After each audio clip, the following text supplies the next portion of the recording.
typical commercial airport is a busy place. There are many organizations, agencies, and individuals simultaneously performing many unique and diverse tasks. The Airport Fire Department and its personnel are a big part of this beehive of activity. Successful day-to-day operation requires everyone at the airport to work together efficiently during both routine and emergency conditions. The Airport Certification Manual and Airport Emergency Plan will provide detailed information about the airport and the roles and responsibilities of the Airport Fire Department.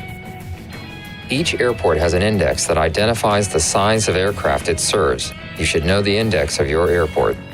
Briefly, Index A includes aircraft less than 90 feet in length. Index B includes aircraft at least 90 feet in length, but less than 126 feet. Index C includes aircraft at least 126 feet, but less than 159 feet. Index D includes aircraft at least 159 feet, but less than 200 feet. And Index E includes aircraft at least 200 feet in length.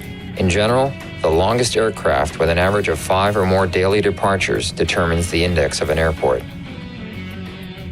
Federal Aviation Regulation Part 139 requires airports that serve scheduled air carrier aircraft to meet certain operating requirements. The Airport Certification Manual, or ACM, describes how each airport satisfies those operating requirements. Each airport's ACM must be submitted to and approved by the FAA. Applicable portions of the ACM must be provided to airport personnel responsible for their implementation. ARFF personnel will have a copy of the ACM, normally in the airport fire station office. The ACM will identify who owns and operates the airport. The ACM will contain a grid map or other means of identifying key locations, areas, structures, and terrain features. The ACM also identifies the airport's system of runway and taxiway identification, marking, and lighting, as well as the airport's movement and safety areas. The ACM certifies which agency will provide rescue and firefighting services. The ACM will usually contain memoranda of agreement between the airport and organizations providing the ARFF capabilities. It is recommended that the ACM include a letter or memorandum of agreement with air traffic control for a discrete emergency frequency. The ACM also indicates the airport's index and the types and quantities of ARFF apparatus and extinguishing agents available to meet Federal Aviation Regulation Part 139 requirements. The ACM describes how hazardous cargo is handled, stored, and transported on the airport, and by whom. It also gives details about airport fueling operations. The airport is required to inspect the facilities and equipment of every airport fueling tenant every 3 consecutive months. Firefighters may help with these inspections. Federal Aviation Regulation Part 139 mandates that airport features must be inspected once during daylight hours and once during hours of darkness, immediately after an aircraft incident, and when required by unusual conditions. The ACM will normally contain a copy of the self-inspection form. Notices to airmen, or NOTAMs, will indicate the dates and times for which they apply. Current NOTAMs should be posted in the airport fire station. The ACM also addresses procedures for controlling ground vehicles in the movement area, radio communications, using light guns when radio communication is lost, snow and ice removal, wildlife hazard management, evacuation or shelter in place. The Airport Emergency Plan, or AEP, is included in the ACM but can be a standalone document. As required by Federal Aviation Part 139, the AEP must assign emergency responsibilities, establish lines of authority and organizational relationships, indicate how response actions should be coordinated, describe how people and property will be protected in emergencies and disasters, identify response and recovery resources available within the airport or by agreement with local communities. The AEP has 4 major components. The basic plan describes the legal authority for emergency operations, general concept of operations, and general responsibilities for emergency planning and operations. Functional annexes are broad plans for the performance of specific tasks. They are unique to each airport and applicable to all emergencies. Hazard-specific sections provide additional information and instruction for specific hazards, such as bomb incidents, structural fires, and natural disasters. This information should be identified as sensitive in the AEP. Hazard-specific sections are designed to be pulled out of the AEP and used to manage emergency situations. Standard operating procedures and checklists provide detailed instructions on how to perform individual and organizational responsibilities and tasks. The AEP contains other important information that should be carried on ARFF apparatus, such as resource databases, multiple casualty incident plan, and information on the use of a discrete emergency frequency during aircraft incidents. All personnel must be familiar with and properly trained on their AEP assignments. Federal Aviation Regulation Part 139 requires that a full-scale AEP exercise, usually a realistic recreation of an emergency situation, be held at least once every 36 consecutive calendar months. Radio frequencies listed in the AEP should be tested at planned regular intervals. Telephone numbers should be tested quarterly. The AEP should also be reviewed in full at least once every 12 consecutive calendar months with representatives from all involved organizations and modified as necessary. Emergencies are complex and chaotic. It is essential to define specific roles and responsibilities well in advance of an emergency situation. Air traffic control is often the first organization aware of an emergency situation. The ATC tower often makes the initial emergency notifications to ARFF and other organizations. Other FAA personnel may take action to protect the incident scene and start the accident investigation process. Air carriers have extensive emergency duties and responsibilities under the law. Air carriers may make the required accident notifications. They can also provide information on the number of persons or hazardous cargo on board an aircraft. You should be acquainted with your local air carrier's personnel and emergency plans. Air carrier personnel should be included in your annual drill, and especially in large-scale tri-annual drills. Make sure airport management and tenants are included in your planning and training programs. Communications is usually the #1 problem in any emergency situation. Airport telephone lines and common radio frequencies can quickly become overloaded. Police, fire, and military organizations may have mobile communication units. Telephone companies can deliver mobile phone banks. The coroner or medical examiner directs and coordinates the recovery, identification, and processing of the deceased and their personal effects. The AEP will define responsibilities for triage, on-scene emergency treatment, and transportation of the injured to a medical facility.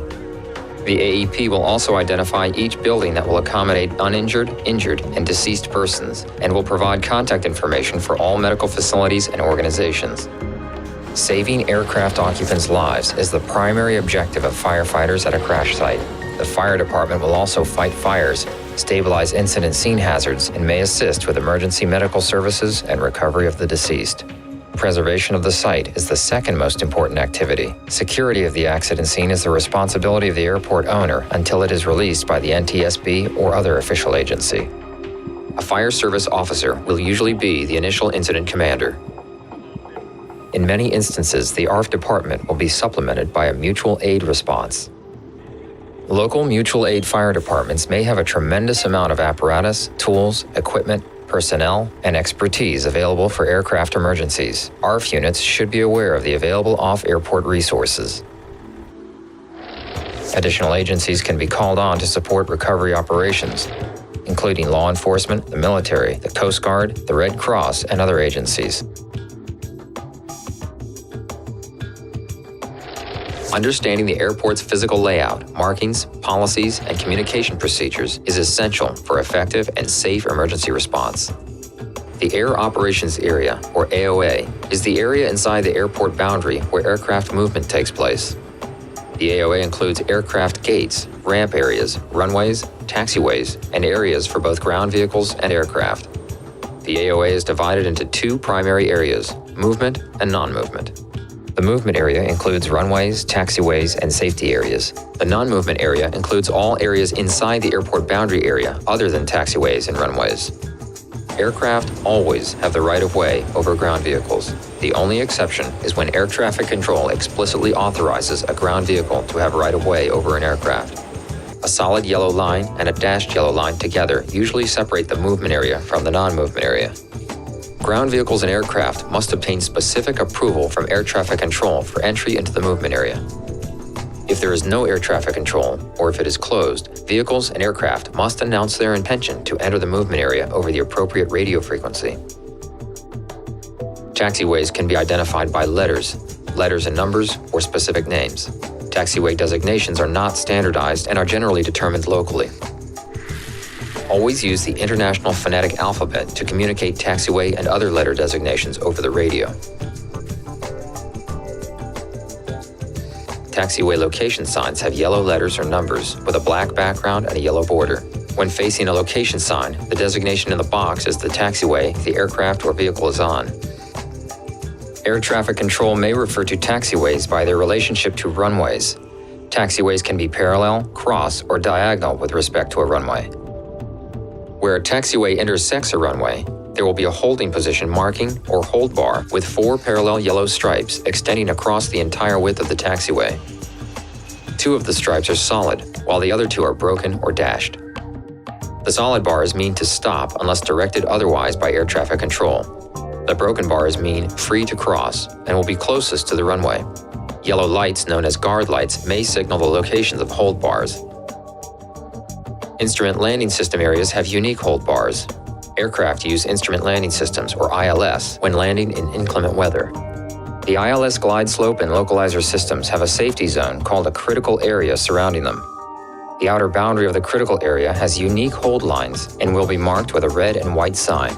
ARFF apparatus in an ILS area can affect the ILS system. When the ILS system is active, do not cross ILS hold bars without clearance from air traffic control, even when the normal hold lines are ahead. Runways are paved areas designed for aircraft takeoff and landing. Runways have a white stripe on each edge and a broken white center stripe. Runways are aligned with the prevailing winds, since aircraft normally land and take off into the wind. However, an aircraft in distress may use the closest available runway.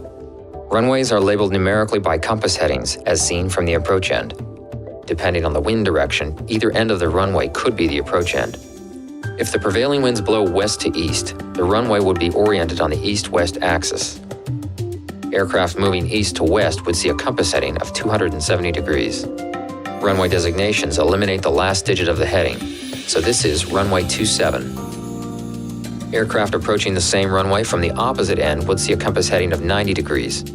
From that direction, the runway is called runway 9er. Parallel runways share the same compass heading but are called left or right based on their position in the approach view. For example, parallel runways at 180 degrees would be designated 18 right and 18 left. A third runway between them would be 18 center. Runway numbers are oriented so they are visible to arriving pilots. Runways have white edge lighting at 200-foot intervals for night or poor visibility operations. On runways with ILS approaches, the last 2,000 feet of runway edge lights will be amber to designate a caution zone. Runway holding position signs are always red and white and illuminated at night. The ends of most runways are also marked with green and red threshold lights, green facing the arrival direction, and red facing the takeoff direction. High-intensity white strobe lights, called runway end identification lights, identify the approaching runway threshold. Runways used by jet aircraft will have threshold markings consisting of 4 to 16 broad white stripes depending on the width of the runway.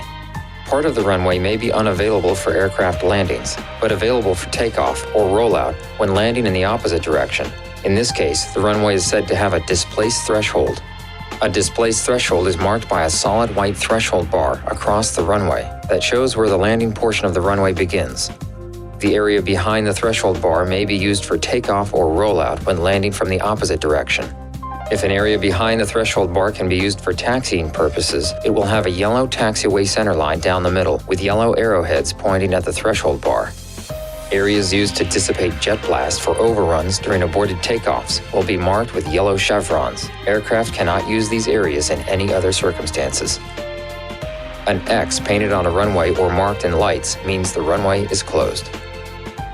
Runway distance remaining signs are black with white numerical inscriptions. The number on the sign indicates the total runway landing distance remaining in thousands of feet. These signs may be located on one or both sides of the runway. The runway safety area is an area surrounding a runway capable of supporting aircraft under dry conditions without structural damage to aircraft or injury to passengers. Runway safety areas often extend up to 1,000 feet beyond each end of the runway and may be up to 500 feet wide. Except for fixed objects required for airport operations, no object or vehicle may be left in the safety area when the runway is open. Movement areas may have large paved areas for staging emergency apparatus or parking aircraft during an emergency. Most airports also have free travel areas, such as perimeter roads and service roads, where vehicles can move independent of air traffic control. ramps and aprons are used to park and service aircraft. A gate is a terminal area where air carrier aircraft park to plane and deplane passengers. Exercise extreme caution and care when operating around ramps, aprons, and gates. Large aircraft parking areas will often have red and white envelope lines on the tarmac to indicate the area the aircraft will use. Do not park inside an envelope or behind aircraft at the gate. Check with ramp personnel to find a safe place to park, and be sure to leave someone with a parked vehicle to move it if necessary. All vehicles must yield if anti-collision lights are on, which means the engines are running or the aircraft is being moved. The airspace around every major metropolitan area in the country is crowded with aircraft flying, landing, and taking off. Statistics show that 88% of aviation incidents occur during takeoff and landing, which together make up only 7% of total flight time. Air traffic control is responsible for coordinating, sequencing, and separating the movement of aircraft during takeoff, flight, and landing. When an aircraft is at a certain altitude, location, or distance from the airport, the pilot will switch to the air traffic control tower frequency for their final destination. Air Wisconsin 3750, Richmond Tower, state nature emergency. In an emergency, any aircraft may attempt an emergency landing at the nearest accommodating airport. An aircraft incident can occur at any time or place. The traffic pattern is the prescribed series of movements for aircraft landing or departing from an airport. It is important for airport firefighters who may be waiting in a standby position for an in-flight emergency to be aware of traffic pattern movements. A typical traffic pattern has the following components: the upwind leg, the crosswind leg, the downwind leg, the base leg, and final approach, also known as final. In an emergency, an aircraft may not fly a traffic pattern, but rather a straight-in or modified approach. An aircraft in an emergency situation may force other aircraft in traffic patterns to perform go-around or missed approach maneuvers instead of their planned landing approaches. Airports serving air carrier operations will have a Security Identification Display Area, or SIDA. Personnel in this area must have an appropriate airport badge or an escort. You should investigate anyone without an appropriate badge visible. If necessary, escort the person out of the SIDA or notify security. Badges or card keys may be needed to access doors and gates to certain airport structures or the AOA. Some fences may have breakaway or knockdown posts that ARFF vehicles can carefully drive over. Use caution to avoid damaging bumper turrets. Every airport has unique features, from large bodies of water to nearby highways, agricultural areas, or wildlife preserves. Elevated obstructions such as water towers, smokestacks, cranes, and power lines are sometimes painted in red and white striping and marked with red flashing lights or white strobe lights. You should be thoroughly familiar with the airport environment, layout, and any special natural or structural features. Referring to a map can waste valuable time. You should also be aware of the current and projected conditions and activities of the airport, including weather and construction projects. Many airports present structural fire protection problems similar to a small city. Hangars, hotels, restaurants, air traffic control towers, cargo facilities, parking garages, and offices will have their own emergencies and may be affected by an aircraft emergency. Most airports also have terminal areas that represent a tremendous life hazard, especially when passengers exit the terminal to board or deplane. ARFF vehicles should carry appropriate airport maps and structural pre-fire plans. Maps should be easy to read and indicate every emergency response-related aspect of the airport. Water sources are an important airport feature. Hydrants are usually located near airport structures and perimeter roads. Most airports do not have hydrants in movement areas.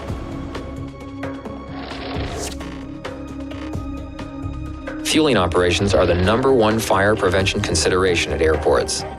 Fire prevention measures focus on preventing spillage and eliminating or controlling potential ignition sources. Fuel is loaded onto aircraft by one of 3 methods. One method uses underground piping and underground fuel hydrants in aircraft ramp parking areas. A fuel hydrant truck regulates the flow of fuel into the aircraft. A second method is to use fueling islands.